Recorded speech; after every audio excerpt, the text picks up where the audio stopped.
Welcome to the Money and Wealth Show, brought to you this week by AmericanManganeseInc.com. Here's your host, Sterling Fox. Welcome to the Money and Wealth Show, where each week we offer opinions on business, the economy, and the markets. Our special guest this week is precious metals analyst David Smith from the Morgan Report. David, welcome back. It's good to see you again. Sterling, it's great to be here. Tell us a little bit about your area of specialization. Gold and silver, sir, they are doing oh so well. They have been. They've been on a real volatility tear here lately. Silver's been making 31-year highs, and gold has been making new bull market highs. It's just pretty amazing. Tell us a little bit about March Madness, because I have a feeling the two are linked. And we're not talking about the college basketball thing down there in the States either. We're talking about a market phenomenon that occurs every spring. What's it all about? Well, there's a certain predictability. It's not 100%, but there's a seasonality factor that starts weighing in on the metals and probably peaks in May and June when there's a slowdown of business and this type of a thing. But also it has to do with investor sentiment. They're very optimistic usually early in the year, and that can create a peak in March and sometimes a secondary peak in May.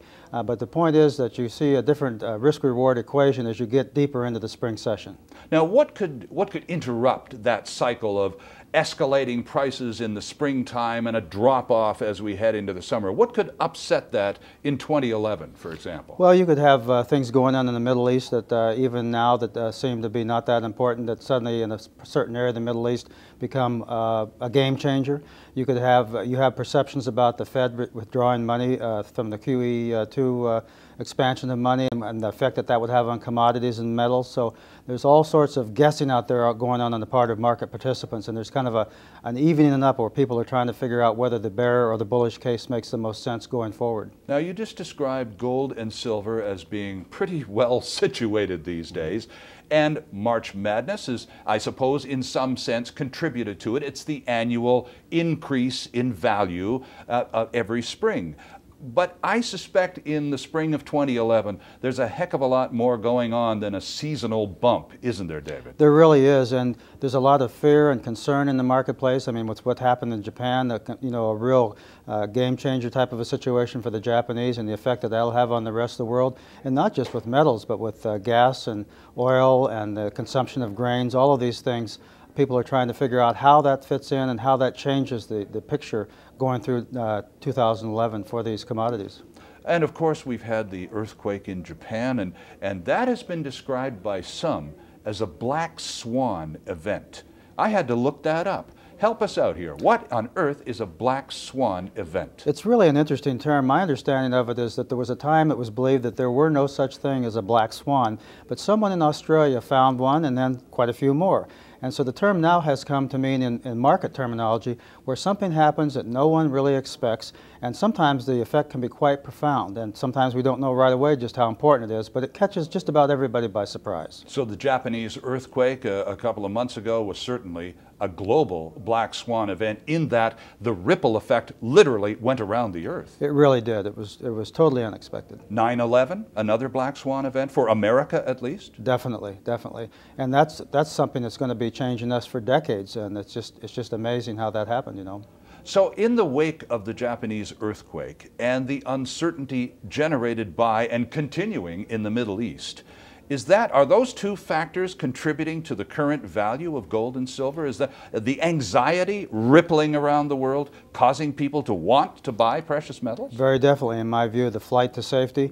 And now we have, with all the disruption in the Middle East, a lot of people that already collected gold and silver as a hedge and as to protect their wealth want even more of it. So we're finding out that some of the central banks in the Middle East have been accumulating far more gold than was publicly acknowledged 2 or 3 years ago. So these things continue to provide upside surprise momentum for the metals. What would the point of a bank in a Middle Eastern country purchasing extra and rather large quantities of extra gold be? Why would they do that? Well, in relationship to their own paper currencies. If you had a revolution going on in your country or a surprise toppling of a government, overnight the currency could be devalued down by a pretty sharp amount, let alone the fact that you might be limited in what you could withdraw from the bank to even have enough food to put on the table. So the metals are currencies in times of distress and uncertainty. You're from Seattle. You live in the United States. The United States dollar has traditionally, for decades, been the safe haven in times of global angst. Well, we got a lot of that going on right now, David, and I'm not seeing the rush to the U.S. dollar that historically there has been for decades. Well, you're exactly correct, Sterling, and I think one of the reasons is there's starting to be alternative currencies that are taking place on the margin with the Chinese renminbi and with more trading in precious metals and to some extent with the euro. And so people are feeling, there has to be more than one place to flee in terms of safety. And we have been expanding our currency at such a steep rate that we're starting to have all sorts of depreciation issues, and people are getting concerned about that, not just the average person on the street, but also the actual major traders and the actual sovereign funds themselves. Well, we know the United States has just been printing money like in the hundreds of billions. Japan now is printing hundreds of billions of dollars. Britain is doing the same. It's happening all over the world. So as people sort of lock into the fact that paper currency is being printed as fast as they can think about it, maybe there's just a general concern over the paper currency reality. Is this paper someday going to be essentially worthless? And what gives paper its value is belief and faith. And to just address what you just mentioned, just last week in the U.S. Senate and the House of Representatives, they were debating on cutting $8 billion from the budget. Well, that sounds like quite a bit. They voted on that. That day, the actual deficit of the United States increased by about $85 billion that day, over 10 times more than they were talking about this little cut. So when you put that in perspective, it gets to be pretty scary. Our guest this week on the Money and Wealth Show is precious metals analyst David Smith from Seattle. And we're back with lots more after this. Always consult your investment professional before making any investment decision. American Manganese Inc. has a world-class deposit in Arizona, indicated 6.7 billion pounds, inferred 8.9 billion pounds, potentially the lowest cost producer of electrolytic manganese. American Manganese Inc. has a projected cash cost of 44 cents a pound. The metal trades near $2 a pound. Do the math. Trading symbol AMY. Visit AmericanManganeseInc.com or phone me, Larry Ray, at 604-531-9639. You're watching The Money and Wealth Show. Here's your host, Sterling Fox. Welcome back to the Money and Wealth Show. Our special guest this week, precious metals analyst David Smith. David, there is a forecast that has been pretty widely agreed upon for junior mining stocks, companies that are smallish but are still in the mining business, that 2011 is going to be a terrific year for a lot of these companies. Well, the first quarter of 2011 has been pretty dramatic. We've had the unrest in the Middle East that's escalated into a shooting war. We had that terrible Japanese earthquake. Has that been enough to throw the forecast for the whole year off the rails? Or are you still one of those convinced that the year in total should still be a good one for junior mining companies? I think it could be a very good one for junior mining companies, Sterling. And I think it'll be one where you want to be a little bit selective. I watch dozens of these companies on a day-to-day, hour-to-hour basis. Sure. And a lot of them will sit there and they're a good company, they're making money, and suddenly they explode 25% in one day. And then they go up and up and up, and others still sitting there, but they have a very good profit structure. But as the market realizes, if the silver price stays up high where it is, relatively speaking, a lot of these companies are putting out silver at 1/3 of today's prices and making a profit on it. And those that have not done any hedging, this type of a thing, I think they're going to be in an excellent position to really show some serious profits on the bottom line. Okay, if demand holds up. I want you to also help us understand something called silver streaming. This is I understand gold companies occasionally, or perhaps regularly, get silver out of the ground as they go in after ore. What do they do with that, and where does silver streaming come into play for these companies? Well, a company can choose to sell its silver in advance if it can have an agreement with a silver streamer.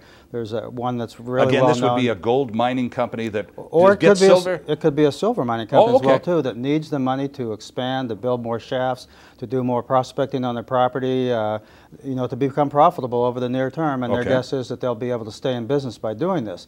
And what happens is that they get the cash up front. It's at a greatly reduced price to the current silver price. They get the cash up front to operate, to do whatever they need to do, and the company that provides that cash then gets that silver under contract. and they have very little risk in relationship to the mining company itself. They don't care if a shaft collapses or if it gets nationalized or whatever.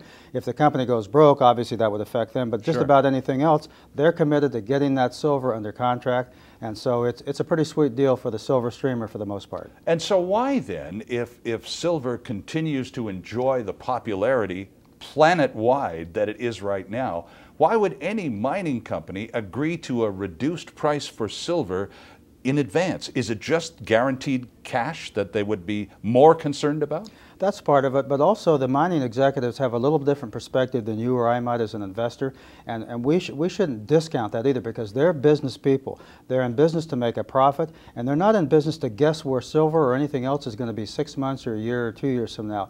If they guess right and they hedge or they silver stream or whatever, they're going to be heroes, but if they guess wrong and prices collapse, they could be out of business. So they want to stay in business, they want to show a profit, and they'd like to make a big profit, but they definitely want to make a profit. And a couple years ago when silver melted down from $22 to $9 down in 2008, I know of a couple companies that were getting silver out of the ground at that time, $22 silver. They were looking for a great payday, and they had a 6-month rolling average the way they were paid. By the time they got paid, silver was $11. Oh my. They realized none of that spike. Took a bit of a bath, indeed. So if they'd have been in a silver streaming situation, they'd have been happy campers. Well, the story that I read recently was a company that agreed to a fairly long-term contract, David, so this would go back a few years, because they agreed to sell their silver to some streaming outfit for $5 an ounce. And of course, at the writing of the story, the value of silver was over $35 an ounce. So again, some streaming Sharpie really is a very happy person to have signed that contract a few years ago. That's true, Sterling, but you know, silver stayed low for many, many years, and it could have gone on for 5 more years. No one could really predict that. I mean, a lot of the bulls were saying, you know, the supply-demand thing was changing and everything, but the reality is they could have still shown us a healthy profit, and we could have been looking at $7 silver now. But we are, as you say, you know, in the triple figures there, and maybe go a lot higher. But it is a bit of a guessing game. You travel all over the world doing homework for the Morgan Report. When a person in Canada is looking to buy some stocks in a mining company, maybe one of these juniors that are supposed to have such a terrific year this year, is it important that the company they're buying stock in is doing business in Canada or the United States versus, say, China or Chile? How important is the geographical location of the actual dig, not the headquarters of the company, but the business end of the mine? How important is that in the big picture? That can be very important, and the reality is what you're talking about is country risk, and every country you mentioned, including the United States, including Canada, has a form of country risk. There's unpredictable changes in legislation or you know, even nationalization in some cases in South America, and some countries obviously have a lot greater risk than others. But it's important where you operate, and certainly jurisdictions in Canada and the United States, and to a large extent in Mexico and Argentina, there's a lot less country risk there than in some other areas where they've actually come in and nationalized companies. That's pretty scary. Would the flip side of that coin be for these Canadian companies who have offshore operations, finding it a little more difficult to convince investors that it's okay, yes, it's in a foreign country, but it's not going to be nationalized anytime soon. It's not Venezuela. Hugo Chavez isn't in charge of this country. That can make a big difference, and we've seen some very large companies that had properties in high-risk areas that have you know, taken care of getting rid of those properties or had them nationalized. Sure. And they're now focusing on less risk, and the shareholders seem to appreciate that. I'm sure they do. It's predictability. You know. Exactly. Our special guest on the Money and Wealth Show this week is precious metals analyst David Smith. More to come after this.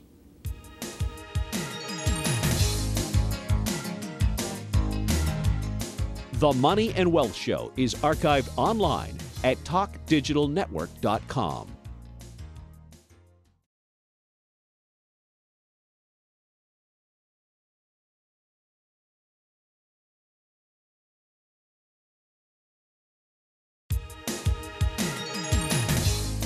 You're watching The Money and Wealth Show. Here's your host, Sterling Fox.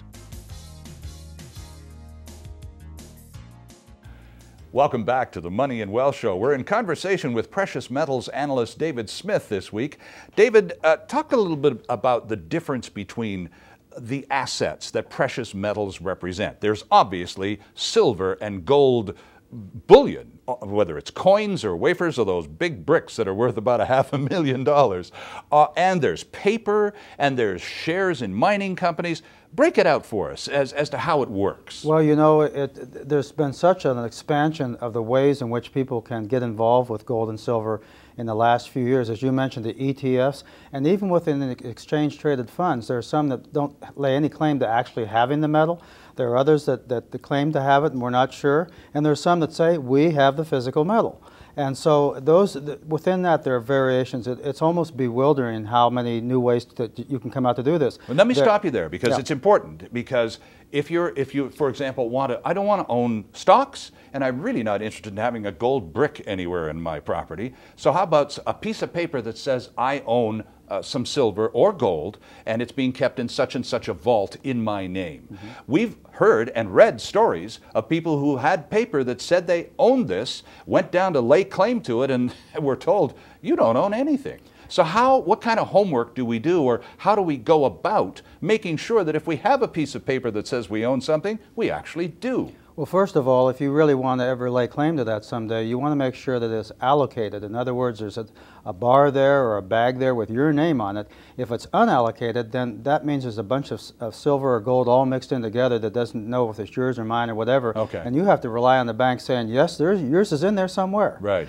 And so that's really important. And there have been several class action suits. There's a couple going on right now in the United States where large banks have charged customers fees for storage and insurance in silver that was unallocated, right? And they thought it was in the box like you just mentioned, but it really wasn't there at all. And so talk about bait and switch. Well, not only that, not only would it anger you to find out that the paper that said you had the silver in the basement, the silver isn't in the basement, but they've been charging you for storing the non-existent silver in the basement for years, and you've been paying through the nose for the privilege. Right. And some of these contracts say that we'll pay off in paper, where they don't even have to pay off in silver. So there's all sorts of ways that you can get between a rock and a hard place, and where your silver's on the other side of both of those places. So it's important, I would think, if you're going to go that route, that you do so with the assistance of a professional. Very definitely. And that person will keep you, hopefully, aligned up with an actual asset in one form or another. What's the most popular choice? Is it stocks, is it paper, or is it the actual metal? Well, you know, it's all of the above, because the demand has just gone through the roof with the physical metal. And what's amazing, and this is not just in Canada or United States, but it's a global phenomenon, it doesn't seem to be whether the price of silver is going up or down. The demand keeps going up and up and up. Now, maybe at some point that'll tail off, but right now the naysayers are the ones that have to prove the fact that people aren't buying it, because they keep buying it and the premiums keep getting larger. And the United States, you know, the American Silver Eagle has sold more in a couple months than it used to sell in a whole year. Sure, yeah. You know, and every so often they run out of blanks. So it's a pretty fascinating trend that's going on, and it doesn't show any signs of ending anytime soon. And the flow to silver, I think, is pretty obvious from where I'm sitting. Silver is a heck of a lot more affordable than gold. And if for the first time in your life you've decided that maybe acquiring some precious metals to offset your growing fears of paper currency's value, silver is something you can afford. Gold, unless you've won the lottery, is probably out of your reach. It really is, and what's fascinating about silver is there's a very good case that can be made that there's more above ground gold, which is basically all the gold that's ever been mined, than there is silver, because 70 years ago there was, I think, 2 million ounces or 2 billion ounces of gold, and now there's twice as much, but there's 1/10 as much of silver. There used to be 5 to 10 billion ounces above ground, and now it's like 1 billion is a generally accepted figure of the above ground availability of supplies of silver.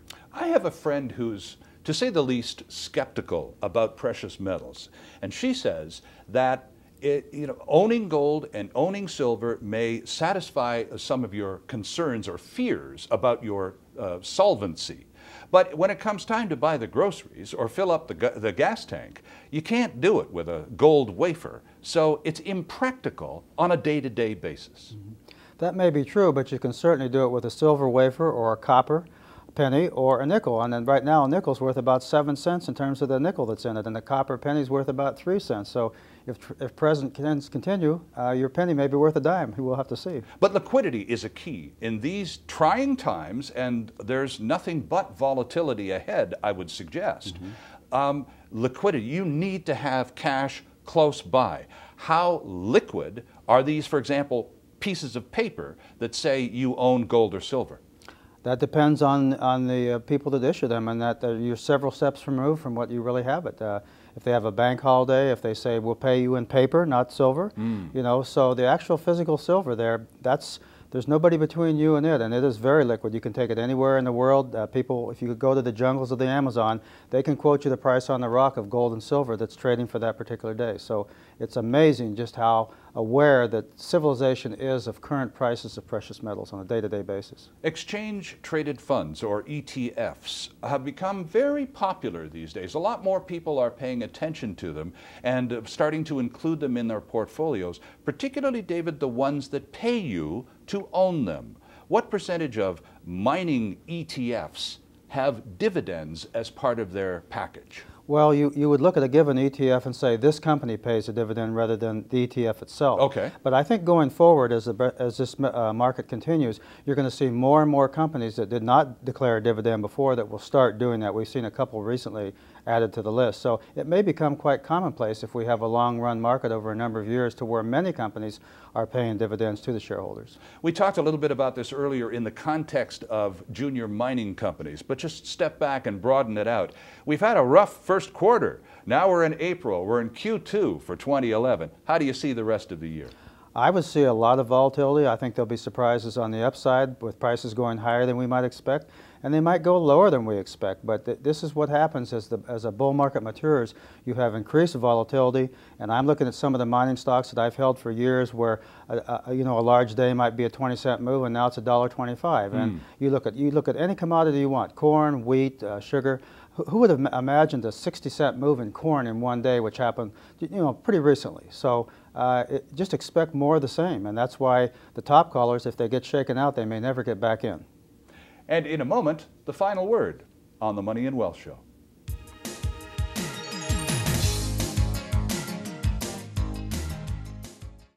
Molycorp Gold Corp has substantial assets. Magnesium deposit, inferred 52 billion pounds. Molybdenum deposit, indicated 1.9 million tons. Inferred 1.8 million tons at 0.087% MO. Past silver producer, average 182 ounces per ton. Trading symbol, MOR. Website, molycorp.com. Or phone me, Larry Ray, at 604-531-9639.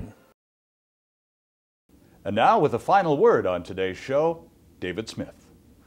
Well, Sterling, I'll tell you, the best way to lose your place in a bull market is to try to pick the top or pick the bottom.